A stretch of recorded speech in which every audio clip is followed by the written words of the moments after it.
এই যে ধনুরাশির বন্ধুরা, আগামী 27শে জুলাই আর কয়েকদিন বাদেই শনিদেব কিন্তু বক্রী হচ্ছেন। এই যে এই মুহূর্তে আপনার তীর কোন দিকে যাচ্ছে, লক্ষ্যে পৌঁছচ্ছে নাকি মাঝপথে থেমে যাচ্ছে? আপনি দেখুন, দীর্ঘ 1 বছর ধরে আপনি ফিল করছেন, কি ফিল করছেন? ঘরে রয়েছেন, তবুও কোথাও না কোথাও অশান্তি। পরিবারের থেকেও কোথাও না কোথাও আপনি একাকিত্ব ফিল করছেন।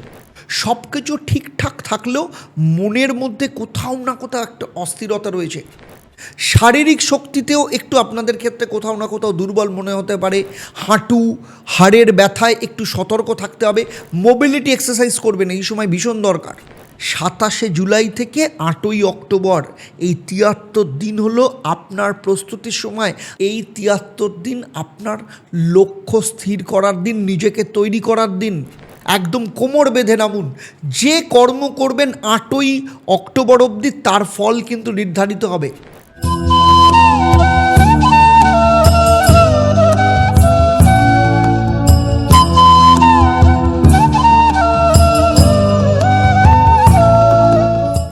নমস্কার, আমি জ্যোতিষ এবং তন্ত্রগুরু আচার্য দেবদত্ত। আমার দীর্ঘ 28 বছরের অভিজ্ঞতা এবং 1.5 লক্ষের ওপর যে স্যাটিসফাইড ক্লায়েন্ট রয়েছে সারা পৃথিবী জুড়ে, তাদের আশা, তাদের ভরসায় আজ এসেছি ধনুরাশির জন্য। দেখুন, ধনুরাশির চতুর্থভাবে আগেই বলেছি শনি বসে রয়েছেন। এখন প্রশ্নটা হচ্ছে যে এই যে চতুর্থভাবে শনিদেব যে বসে আছেন, আপনার ক্ষেত্রে কি কি পরীক্ষা নিচ্ছেন? তার আগে তো আপনাকে জানতে হবে যে চতুর্থ ভাব মানে কি। আপনারা জানেন, আমি তবু একবার মনে করিয়ে দিচ্ছি। চতুর্থ ভাব মানে হচ্ছে ঘরের ভাব, মাতৃভাব, মানসিক শান্তির ভাব, স্থাবর সম্পত্তির ভাব। আর এই শনিদেব চতুর্থভাবে আছেন মানে কি? মানে ঘরের ভেতরের স্থিরতার ক্ষেত্রে একটা পরীক্ষার মধ্যে দিয়ে আপনারা যাচ্ছেন। কিন্তু ধনুরাশির ক্ষেত্রে আর একটা গভীর বিষয় আছে। কি বলুন তো? ধনুরাশির অধিপতিকে স্বয়ং দেবগুরু বৃহস্পতি। দেবগুরু বৃহস্পতি আর শনির সম্পর্কটা বুঝুন। দেবগুরু বলেন, উঠতে শেখো, বিশ্বকে জানো, যে তোমার যে লিমিটেশন, যে সীমা আছে তার বাইরে যাও। আর শনি কি বলে? থামো, হিসেব দাও, বাস্তবকে মেনে নাও, মাটিতে পা রাখো। আর ধনু রাশিদের ক্ষেত্রে এই মুহূর্তে এই দুটো গ্রহের মধ্যে একটা টানাপোড়েন আছে। কি টানাপোড়েন? আপনার স্বপ্ন আর বাস্তবের লড়াই। কিন্তু এই লড়াইয়ে যদি আপনি ধৈর্য রাখেন, তাহলে দেবগুরু আপনাকে যেমন পুরস্কৃত করবেন, আবার শনি আপনাকে দেখাবেন কিভাবে আপনি নতুন গন্তব্যে যেতে পারেন। আর এই সময়টাকে আমি বলি ধনু রাশির ক্ষেত্রে মহা পুনর্জন্মের একটা সন্ধিক্ষণ, এবং একেই বলা হয় ভাগ্য পরিবর্তনের যোগ। দেখুন, শনিদেবের 3টে দৃষ্টি আছে। প্রথম দৃষ্টি কি? তৃতীয় দৃষ্টি। তৃতীয় দৃষ্টি কোথায় পড়েছে? বৃষ রাশিতে। ধনুর থেকে কোথায়? ষষ্ঠ ভাব। আর ষষ্ঠ ভাব মানে কি আপনাদের আরেকবার মনে করিয়ে দিই, আপনারা জানেন ষষ্ঠ ভাব মানে হচ্ছে শত্রু, ঋণ, স্বাস্থ্য। সপ্তম দৃষ্টি কোথায় পড়েছে? কন্যা রাশিতে। ধনু থেকে কোথায়? দশম ভাব। আমার ভিডিও দেখে আপনারা অলরেডি জেনে ফেলেছেন যে দশম ভাব মানে হচ্ছে কর্ম এবং সামাজিক প্রতিষ্ঠা ভাব। আর দশম দৃষ্টি মানে শনির তৃতীয় দৃষ্টি, দশম দৃষ্টি কোথায় পড়েছে? সরাসরি আপনার রাশি বা লগ্নে, ধনু রাশিতে। তাহলে এখানে পড়া মানে কি? লগ্ন বা রাশিকে নির্দেশ করে। লগ্ন নির্দেশ করে, আপনারা জানেন, আমার দীর্ঘদিনের ভিডিও দেখে আপনারা অলরেডি জেনে গেছেন, আত্মবিশ্বাস, জীবনী শক্তি। আর তার সাথে চতুর্থভাবে শনির তো নিজস্ব ডাইয়া রয়েছে। এই 4টে এলাকাতে আগামী 136 দিনে কি ঘটবে চলুন সেক্টর ওয়াইজ দেখে নিই। প্রথম সেক্টর কি বলবো? গৃহ, পরিবার, মানসিক শান্তির ক্ষেত্রে। কারণ আমি প্রথমেই আসবো চতুর্থভাবে, আর এটাই ঢাইয়ার একদম মূল ক্ষেত্র। চতুর্থ শনি সবার আগে কোথায় আঘাত করে জানেন? আপনার মানসিক শান্তিতে। আপনি দেখুন, দীর্ঘ 1 বছর ধরে আপনি ফিল করছেন, কি ফিল করছেন? ঘরে রয়েছেন, তবুও কোথাও না কোথাও অশান্তি।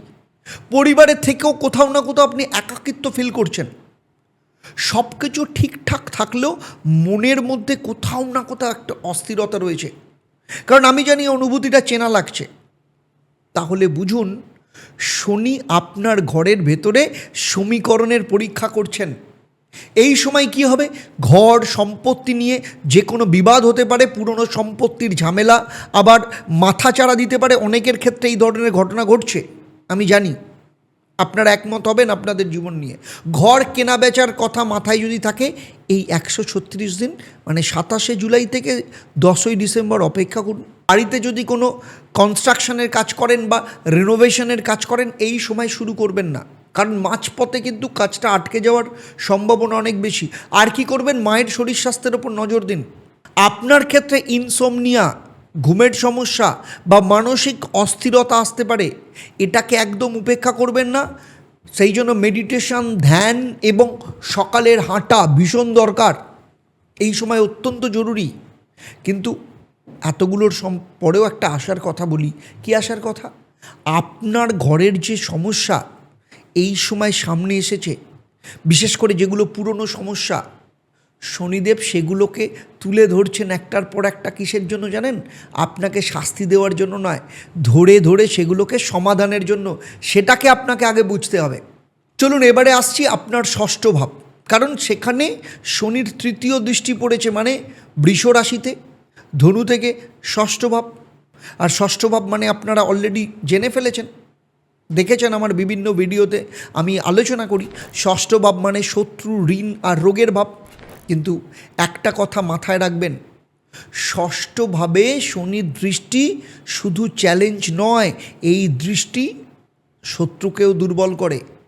এই দৃষ্টি পুরনো যে ঋণ রয়েছে সেই ঋণ পরিশোধের পথকেও খুলে দেয়। কিন্তু যে বিষয়ে আপনাকে সাবধানে থাকতে হবে সেটা হচ্ছে আইনি বিষয়। পুরনো কোনো লিগ্যাল কোনো ঝামেলা থাকলে এই সময় সমাধান করতে পারেন, তবে তাড়াহুড়ো করবেন না। আর একটা জিনিস মাথায় রাখবেন, নতুন ঋণ নেবেন না। পুরনো যা ঋণ আছে সেটাকে শোধ করার চেষ্টা করুন, এই সময়টা সেই কাজের জন্য অনুকূল। আর যারা কম্পিটিটিভ এক্সাম দিচ্ছে সেক্ষেত্রে মিক্সড রেজাল্ট আসতে পারে, তবে প্রস্তুতি কিন্তু বন্ধ করা যাবে না। আর স্বাস্থ্যের বিষয়ে শনির ষষ্ঠ দৃষ্টি কি করতে পারে? পেটের সমস্যা, হজমের গণ্ডগোল এই সময় বেশি হয়, স্কিনের সমস্যাও দেখা দিতে পারে। তাই খাওয়া দাওয়া, ডায়েটের ওপর একটু সচেতন রাখুন, নিয়মিত চেক আপ করান, বিশেষ করে যদি আপনার 40 বছরের ওপরে বয়স হয়। এবারে আলোচনা করব দশম ভাব।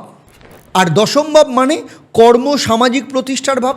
আগেই বলেছি শনির সপ্তম দৃষ্টি কন্যা রাশিতে পড়েছে, মানে ধনু থেকে দশম ভাবে। এই দৃষ্টি কিন্তু দু ধরনের ফল দেয়। কি দেয়? একদিকে কর্মক্ষেত্রে ধীর গতি দেয়, আর অন্যদিকে একটা লং টার্ম, দীর্ঘমেয়াদী একটা স্টেবিলিটি, একটা ভিত্তি তৈরি করবার কিন্তু সুযোগ দেয়। দুটোকেই আপনাকে স্বীকার করতে হবে। আর ধনুরাশির স্বভাব কি? আপনাদের স্বভাব হচ্ছে যে কোনো ক্ষেত্রে দ্রুত এগিয়ে যাওয়া। কিন্তু এই সময় শনির কথা আপনাকে শুনতে হবে। শনিদেব বলছেন দ্রুততা নয়, স্পিড নয়, এটা ডিপলি জানার সময়, পর্যবেক্ষণের সময়। এই সময় হঠাৎ কেরিয়ার পরিবর্তন করবেন না। যারা ব্যবসা করছেন বা নতুন ব্যবসা শুরু করতে চাইছেন, এই সময় সেটা নয় নতুন কিছু করবার জন্য। তার বদলে কি করবেন? বর্তমানে যে কাজ করছেন সেটাকে আরও দক্ষতার সাথে করুন। যদি কোথাও কোনো স্কিল শেখার হয়, স্কিল শিখুন, নিজেকে আপগ্রেড করুন। সরকারি যে সমস্ত কাজকর্ম, সেখানে কিন্তু আপনারা যা কাজকর্ম করেন সেখানে একটু দেরি হতে পারে, ধৈর্য ধরতে হবে। সামাজিক সুনাম রক্ষায় এই সময় আপনাকে কিন্তু সচেতন থাকতে হবে, মানে পার্সোনাল ব্র্যান্ডিংয়ের ক্ষেত্রে, প্রোফাইল বিল্ডিংয়ের ক্ষেত্রে এই সময় কোনো রকম বিতর্কে জড়াবেন না। যারা ব্যবসা করছেন, পার্টনারশিপ হোক বা নতুন কোনো চুক্তিতে, কোনো এগ্রিমেন্টে সই করবার আগে ভালো করে ক্লজগুলো পড়ুন, পুরো পেপারটা ভালো করে পড়ুন। কিন্তু একটা পজিটিভ জায়গা আছে, এই 136 দিন যারা একদম নিরলসভাবে কাজ করে যাবেন তারাই কিন্তু 10ই ডিসেম্বরের পর একটা নতুন উচ্চতায় পৌঁছবেন। আর এবারে আসি সব থেকে গুরুত্বপূর্ণ বিষয়, যেটা ধনুরাশিকে অন্য সব রাশি থেকে আলাদা করেছে এই সময়। কি না, শনিদেবের যে দশম দৃষ্টি সরাসরি ধনুরাশি বা লগ্নেতে, মানে আপনার ওপর। আচ্ছা, এর মানে কি? আপনার প্রশ্ন থাকতেই পারে। এর মানে হচ্ছে দশম দৃষ্টি হলো শনিদেবের সব থেকে শক্তিশালী দৃষ্টি। আর এই দৃষ্টি যার ওপর পড়ে, শনিদেব সরাসরি তার জীবনকে, তার পরিচয়কে একটা প্রশ্ন করেন। কি প্রশ্ন, কি হতে পারে? এই সময় আত্মবিশ্বাসে ভাঁটা আসতে পারে, নিজেকে নিয়ে কোথাও না কোথাও একটু ডাউট তৈরি হতে পারে। কোথাও আপনাদের মধ্যে আছে এই কীরকম ডাউট বলুন তো? যেমন আমি যে কাজটা করছি সেটা সঠিক পথে হচ্ছে কি না, আমার যে লক্ষ্য, আমার যে তীর ঠিক নিশানে যাচ্ছে কি না, এই প্রশ্নগুলো আপনাদের মাথায় ঘুরপাক করছে। আমি জানি এই সময় আরও বাড়বে, কিন্তু এটা দুর্বলতা নয়, এটা শনির পরীক্ষা।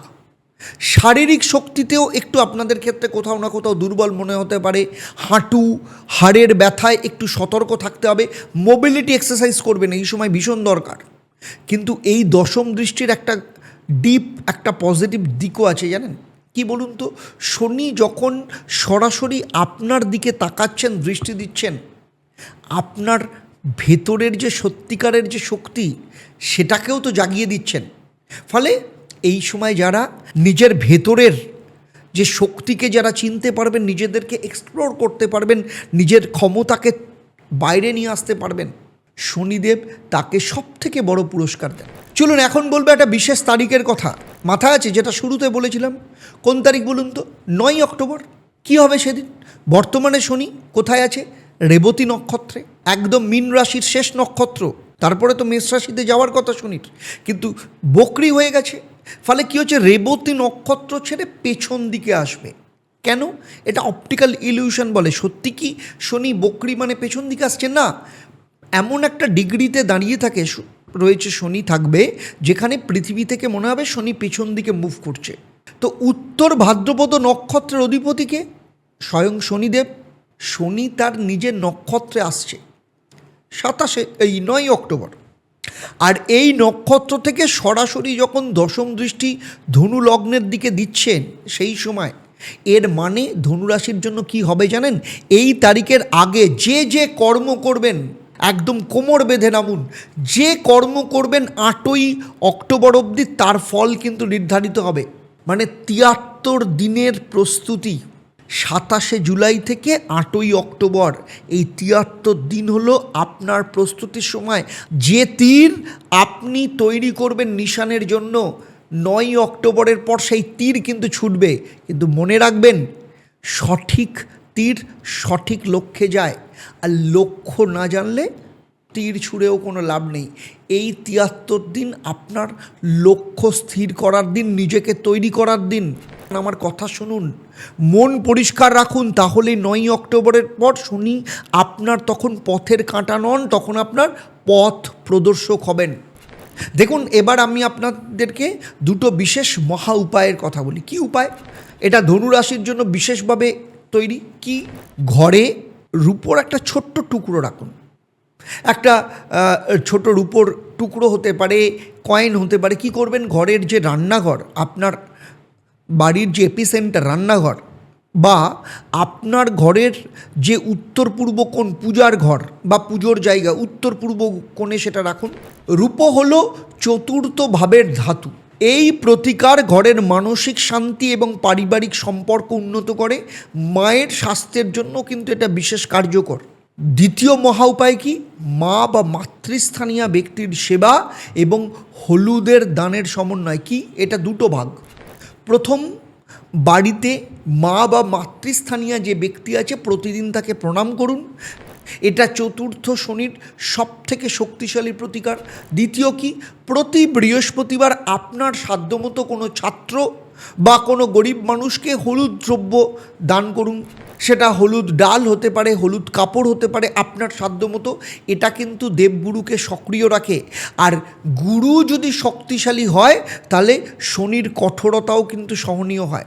তবে মাথায় রাখবেন, 27 তারিখের আগে যদি আপনি আপনার প্রস্তুতি সেরে রাখেন, আপনার জন্মচক্রের সমস্ত সমাধান করে রাখেন, তাহলে আমি বলবো আপনার লাইফ কিন্তু চেঞ্জ হয়ে যাবে। আর এখন কি করবেন? কমেন্টে জয় শনিদেব, জয় ঈশ্বরী মা লিখুন। আমি নিজে আপনার সাফল্যের জন্য প্রার্থনা করব, আপনার নামে সংকল্প করব। তাহলে আজকের মতো বিদায় নিচ্ছি। আবার দেখা হবে পরবর্তী পর্বে। মনে রাখবেন, ধনুকের তীর তখনই লক্ষ্যে পৌঁছয় যখন ধনুক শক্ত হাতে ধরা থাকে। শনি সেই শক্ত হাত তৈরি করছেন, আপনাকেও তার জন্য প্রস্তুতি নিতে হবে। আর যাওয়ার আগে একটা গভীর শ্বাস নিন, শ্বাস নেওয়ার পর হাত জোড় করুন এবং শ্বাস ছাড়তে ছাড়তে বলুন, জয় ঈশ্বরী মা। নমস্কার, ভালো থাকবেন।